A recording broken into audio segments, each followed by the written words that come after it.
Hi, hang on, make it bigger. So, popping on to do a quick half hour about diabetes and stress, because if I know a lot of you will follow the page, and a lot of you will be watching this as a recording sent out to you. If you haven't already done so, there is a link in the comments. I'll just put another one in there now, where you can just pop your email in and you'll get the recording sent to you if you can't watch it live, or you can watch a bit of it and then you want to catch up. So put that in the comments. I can pin it to the top.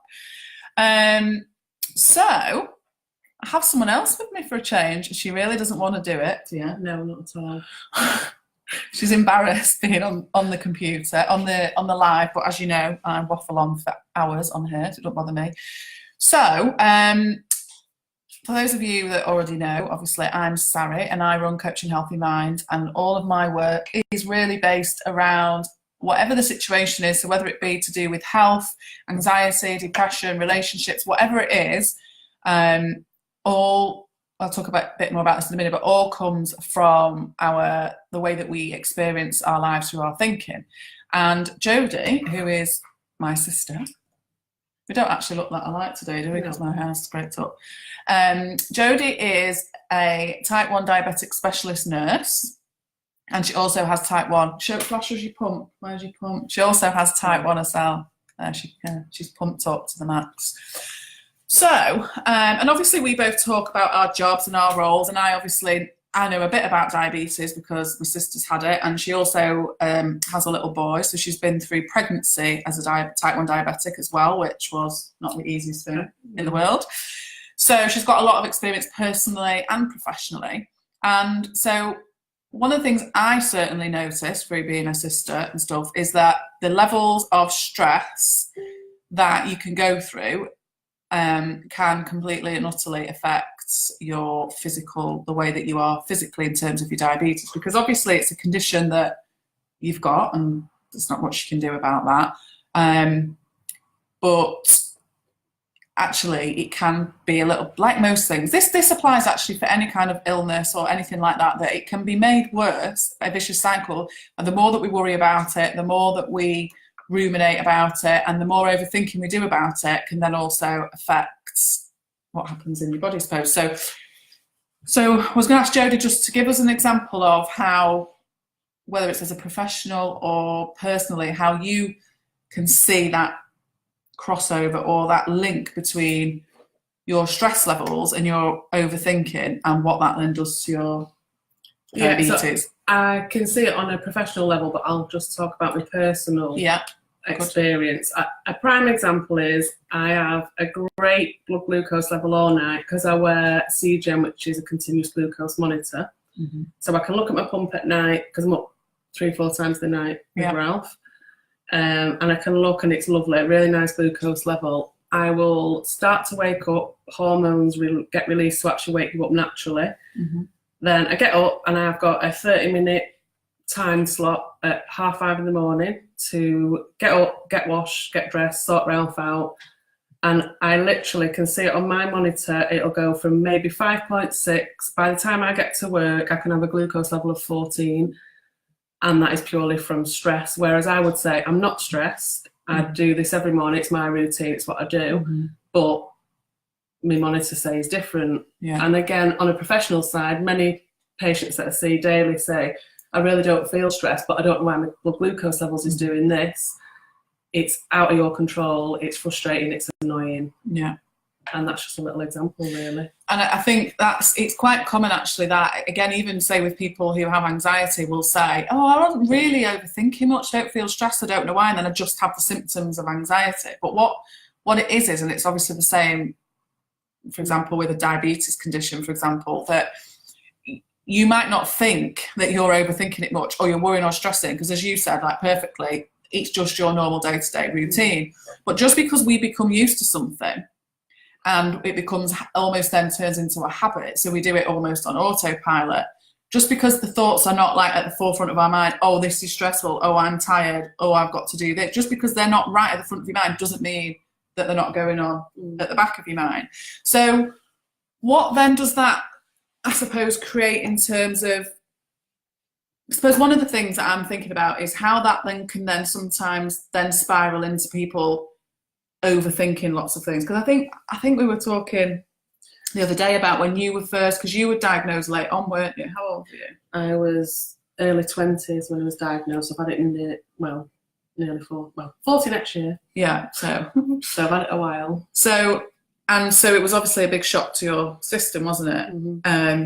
And then when you first diagnosed, because I can remember you being in intensive care, and I can remember them trying to explain like what now happens, and it just being such a minefield that it's really hard to get your head around. But at the same time, there was a massive focus on, in a way, all the real negative bits to having.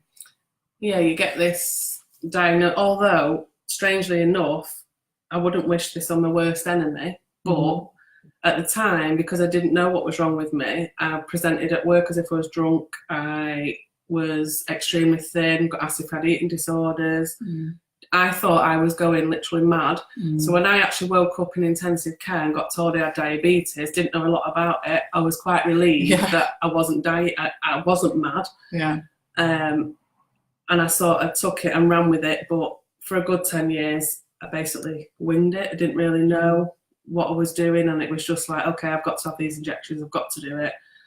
Do you think part of why you winged it was because, I'm wondering it, and I don't know because I've not got it, but I'm wondering if there's like a thing of, it is a condition that does affect every aspect of your life in a lot of ways, doesn't it?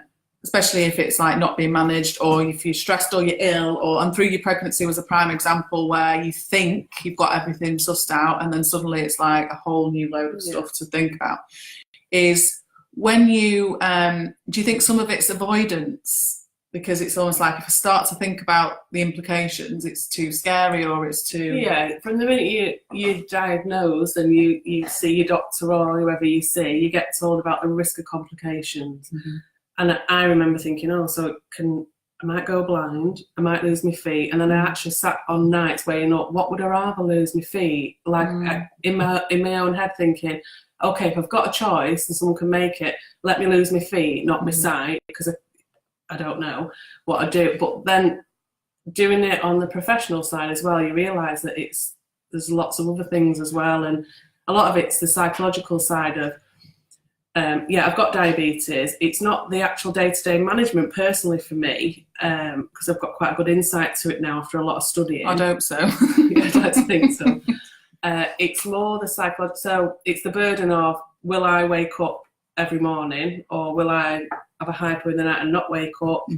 Will my pump stop working for some strange reason in the night, which it would. I know rationally it wouldn't, but every night I go to bed and I probably have a good hour of overthinking at night time. Yeah. What happens if I'm going to a hypo, fall asleep, Ralph Watson falls down the stairs, or he walks out the house? And I suppose the thing where I would come from in that, which I know I'll make it sound really easy now, and I get that it's not, it is doable, but it's that thing of you lying there for that hour worrying isn't going to change the outcome of whether your pump stops or not. No. So it's the same again, it's very similar to just general anxiety. It's like, if I can control what's going on through my thinking, then I might feel better, because you feel like you can't control what's going on in your body necessarily to a degree. Things can change without reason. And so then it's kind of like, oh, well, if I overthink it, if I worry about it, if I try and figure it all out, then I'm more in control. And actually that's just not true at all, because you've then spent, I don't know physically what impact this had, but I would imagine you spending an hour in bed ruminating over thought. If I lie in bed worrying over thought for an hour, I don't have diabetes, but I can feel it in my body. Sometimes I feel like my head's going to explode, or tired, or I can feel the adrenaline, and that's without the additional complications that you then have. So I'm assuming that that's the bit that's actually not even that helpful. No, it becomes a bit of a catch-22, because you lie awake stressing for an hour, which then in turn does affect your blood glucose levels. And I don't know if a lot of type 1s will probably feel that, the way I do. I wake up most mornings feeling like I've had a fight in the night. My hips hurt, my knees hurt. I don't get a lot of sleep, because either I'll have an alarm on my pump, or if I've gone low, or Well, I've stayed in hotels with you at night, I'm like, I don't know how you do it, because it's like beep, beep. It's like saying, well, you turn that bloody thing off. Yeah, and it can be a bit of a burden or a bit of a burnout, but then I've got the benefit of not having to inject.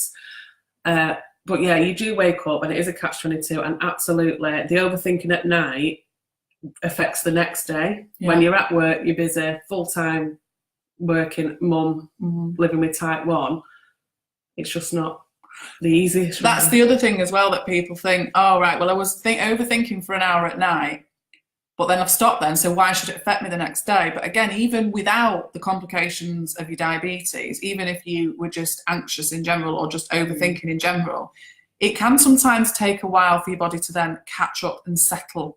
Yeah. And then obviously it's affected your blood levels and your sugar levels or whatever. Which affects your sleep.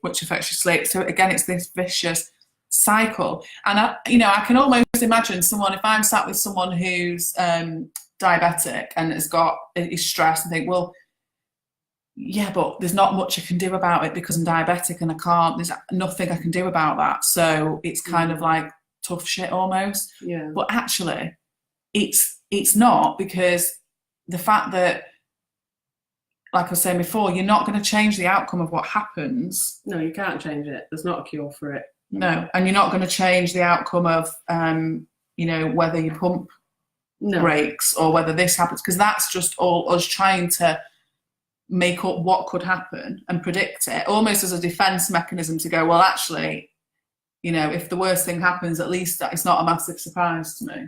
No, it's not. And I think a lot of it is when you start spiraling thinking irrational thoughts, which seem to come to me the minute I get in bed. I'm absolutely shattered downstairs, can't stay awake, not great company for Paul, go to bed.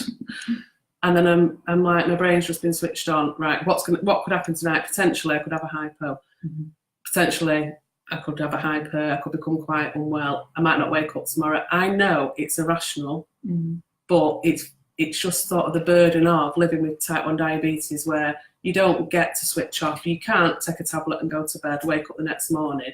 I must do at least 6 or 7 things in the night, whether I do them subconsciously because I can wake up the next day and I know I've done something on the pump, I've given myself a bit of a correction, I've done something like that. I can't remember when I last had a full night's sleep. Not that, like, again, I'm going back to that, I think that's normal, but is it normal? Well, not really, no, is it? But it's that, but again, it's habit, isn't it? And maybe that is part of all, when you're going to bed at night and overthinking everything, that's you really setting yourself up for, and I'll be awake at night. It's that thing of, as soon as we tell ourselves, the chances are, you are going to be. And as hard as it is, because you've got lots, so it's like, when someone's not got children and then all of a sudden they've got a child, they've got a whole load of new things to worry about, haven't they? It's like so easy to worry about your child, because we could all think of 1,000,001 things that might happen that we don't want to happen. And I suppose for you, it's like you've got to go to ready with your diabetes. That's kind of like, there's loads of things you can worry about with that, because there's always be someone who'll have a story about, like you said, someone's had this done or that done, or amputation, or your eyes, or so you can always find something to worry about. And it's all right for me to sit here as a non-diabetic and say this, which is why it's helpful to have you, is that actually none of that is guaranteed. And what is the point or what is the benefit of going through all of that stuff day in, day out? Yeah. And I think as a type 1, you seem to have it drilled into you from day one, which there's no, you turn on the telly now, you pick up a magazine, it doesn't matter which way you turn, it's about diabetes, and then the problems caused by diabetes, the risk factors. And really, that as scary as that is, and as horrible as that is, you can do things to absolutely prolong it, reduce the risk. It's just the work that you have to do to get there and do that. It does become a daily burden. There's no two ways about it. Yeah, well, it's a job, isn't it? It's like a personal job for yourself. But the other thing is, again, it's that, well, do you want to spend time and energy working out what it is that you can do, or do you spend time and energy worrying about all the worst things that could happen? And that's just only going to have a negative effect on your body, isn't it? And that's just as draining and time consuming as it is doing all the things that you need to do for it to be well. But I think, again, the other thing is, and I know you probably wouldn't say this necessarily in work, but again, I know Careful what you say. I know, but not now, not recently, but in the past, you know, where you'll just think, oh, sod it, like for the weekend or whatever. But then I think, again, there's the tendency then for people to go, oh, I've been terrible, and what if this and what if that, when actually it's about also recognising that you're a human being and we all do things to our bodies that are not great. I still do it to this day, and for about 10 years I wasn't greatly controlled, didn't know the risks. If I could look back now and know what I know now, when I first got diagnosed, not a chance I would have lived the way I'd lived. And you always think to yourself, God, why did I do that? It's done, it's can't happened. Change it. No, you can't change it, and you just have to sort of work with it daily. And you do always have, there's not a day that I don't wake up and think, if I get a headache, oh my God, I'm having a bleed to the brain, because I know strokes more prevalent. And it's probably worse because you're a nurse. So, but the other thing, it's like when I'm talking to people, whatever it be about, so again, you could say this for all sorts of different, for people that have things, I don't know, like thyroid issues, Crohn's, any kind of illness that a long-term condition. Yeah, that's what you call it. So a long-term condition, anything like that, you know, is going to be a go-to place when we're under stress to think about it. But we also know that actually stress is always going to enhance or make those conditions seem worse. There is a massive connection. The thing that I talk to people about, whatever it is that their issues are, is about this idea that everything comes from the inside out. So everything that happens internally is how we're experiencing. So every single thing we're experiencing day to day. Yeah, so you're sat here now, I'm sat here now, we're experiencing this through our thought. So you've got a whole dialogue going on all the time. And sometimes if people have got conditions, they, and again, you'll be able to tell me this, but where you feel like it's just all happening to you. Yeah. And to a degree, it is, because your body's not working in the way that typically it should. But even if you having a hyper or you having all of these things, when you're experiencing that in that moment, you are experiencing that through your thinking, aren't you? So whether that is really awful or, you know, you are, you know, I've seen you being taken into hospital when your bloods have been so bad and you've been really almost quite chilled about it. Yeah, I think you just almost, it's like an acceptance that this is going to happen, and it doesn't need to happen now. I know it doesn't need to happen, but yeah, I've been in situations. An example, when Ralph was very, very poorly when he was young, he was in hospital for quite a while, all over Christmas. I knew I had to look after myself, but at that point, I couldn't eat, I couldn't give myself anything, I didn't even want to inject, to do whatever I was doing. I just focused on Ralph, and the next thing I'm in resus in A&E. Yeah. And then you've got the whole beat yourself up. Why did I do that? How ridiculous. Because it's part of your responsibility as a mum to keep yourself okay, isn't it, for having your child. But again, that's a good example of how we experience it all through thought, because you know that you needed to eat and have your insulin. That was paramount, but you didn't do it because you weren't even, that wasn't your worry and concern at that time. So the part of you, the part of our kind of mind and your wisdom and your knowing that goes, you really should be eating now, you really should be taking your insulin now, which is what you would do normally, goes out the window because you're so busy worrying, stressing and thinking about all the other stuff. I feel a lot of the time I have conversations with myself and I feel guilty most of the time in the day. I'll give you an example. Last night, actually Ralph was here. Yeah, he was. I went home, pottering about, getting some jobs done, and I give a bolus of insulin. Got really busy, because I like to bolus quite a while before I eat. Got really busy, cleaning, hoovering. And the next thing, I thought, I feel really funny. My bloods had dropped, not a great sign. My bloods had dropped quite low. I suspended my pump, I treated myself, and then the next thing, Paul's waking me up on the settee. It was awful. Then I felt awful because I could see Paul was worried. But in my own head, I'm arguing myself, thinking, well, I did treat myself. I knew I was going to need to lie down or recover. And then the awful thing after that is, about 2 hours after that, I felt like I'd been beat up, felt like I had a hangover. It's draining, it's mentally draining. Then you're annoyed at yourself. Why did I go low? And you're just constantly battling with yourself. and it can't be helped sometimes. And that's the bit that, again, that learning about, called it, the event that we're going to be doing, and also other stuff that we may do. It's about de-stressing your diagnosis, because there's not much you can do about that, and it might happen, but actually how you then treat yourself after that, that's the big and thing. Beat yourself up, because if you're going to then beat yourself up and feel bad about it for the next 3 hours, then your bloods are going to probably be a bit all over the place all night, rather than allowing them just to reset as they can do, because you will always obviously reset, won't you? But it's that thing of, you can either reset and leave it well alone, or you beat yourself up about it, and then as a result, the overthinking, because when we overthink, when we start to worry and overthink lots of different things, we are almost giving ourselves a shot of adrenaline. We are producing stress hormone, and I don't know, but I'm assuming that those will affect your blood levels, definitely.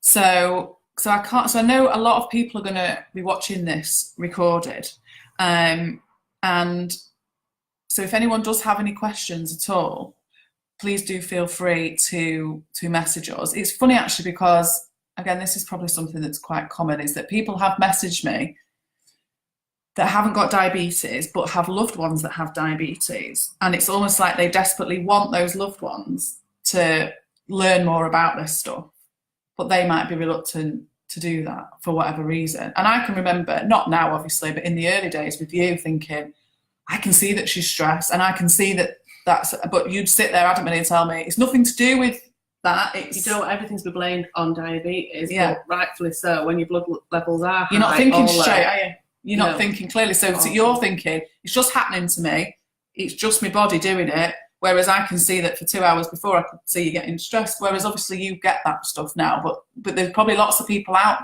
there whose loved ones can see the impact it's having.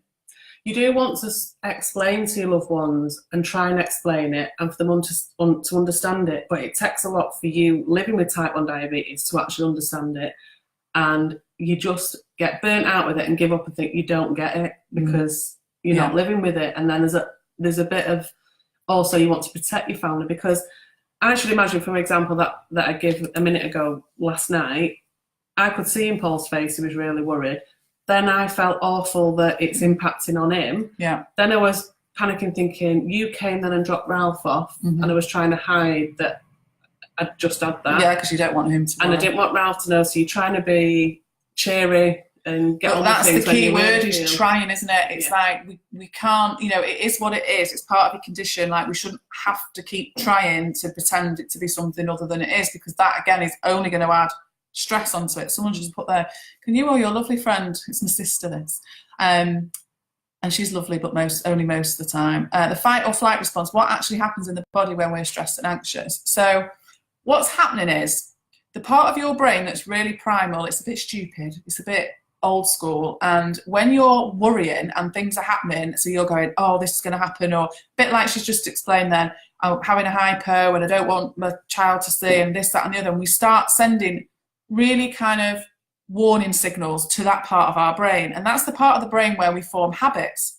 So I like to call that part of the brain like the A&E part. So if you're going to go to A&E, they're not going to go, oh, let's give you a head-to-toe scan and check for everything. Let's completely give you an overhaul and a service. They're just going to deal with what you present with in that moment and do the quickest fix that they can to get you safe and well and home. It's treating emergencies.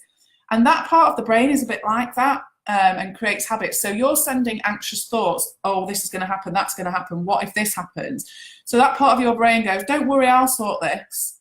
And it's the part of the brain that regulates your heart rate, your temperature, all of that stuff. So that's why then people will start to get sweaty palms, the heart's racing. Then that's sending adrenaline into your body, and it's a bit of a vicious cycle. And that's where then we just need to allow it to reset, and that can feel uncomfortable. Like, I've seen when you've just had a hypo, I can sometimes, not always, but tell now, because you do look drained and and I'm assuming then you just have to give your body time to just settle. And it's exactly the same with any kind of adrenaline or hormone. So if you've then got a condition like diabetes or something, and you've got that on top, it might take some time for you to actually come round, but what often happens is people get the symptoms. See, I think you're really good at, when you have them, not getting too worried about them. I try and hide them from everyone else. They are. So she's probably is worried about them and not telling people. And So yeah, and so when you're saying about being anxious, vicious cycle, that's exactly it. And it's kind of, so then what you're doing is, it's like, so if I gave Jodie a shot of adrenaline now, she'd probably be shaking, you know, it wouldn't feel very nice, but it would pass probably over about 4-minute period. But what happens is you go, oh, why am I shaking? Oh, why is this happening? Why is that? And we start homing in on the physical symptoms. And again, like Jodie was saying before, if you've got a condition, you might go, oh, maybe that's because I've got, you know, diabetes. Maybe it's because my legs nearly needed amputating, or like, you could take that however far you wanted. And it's like giving yourself another shot of adrenaline and another shot. So you're not allowing your body just to settle and reset back. So it's about, the key with all of this stuff is about learning to become comfortable with that discomfort. Because the minute all that overthinking comes in, whilst you're already feeling it in your body, you're just going to produce more stress hormone and more adrenaline and stuff like that. It's actually funny with diabetes, so quite common that if you constantly have hypos or have quite a lot of hypos, the symptoms may change, because what happens is your body thinks, oh, I'm shaking, I'm sweating.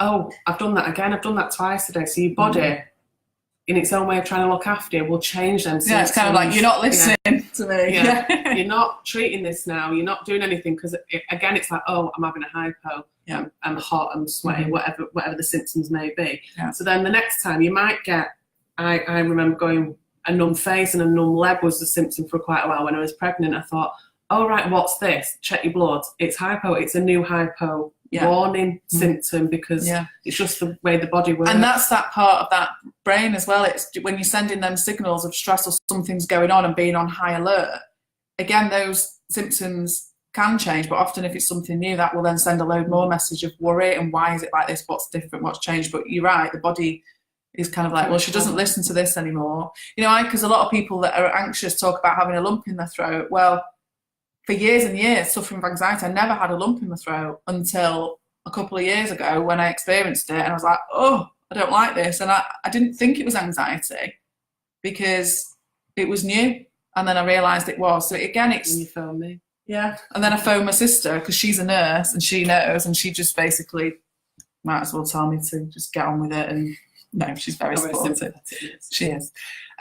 So yeah, so really a lot of, you know, what I would say is you've got your condition, and you've also got your normal way of being as a human being, and you have got a lot of things that you might potentially worry about. But in the same way as anyone, so if you see any of my videos on my page, you know, whether someone suffers with anxiety, what do you call it, long-term condition, anything like that, anything like that, it kind of all works in the same way, because it's the overthinking and actually, you know, staying out of those vicious cycles, basically.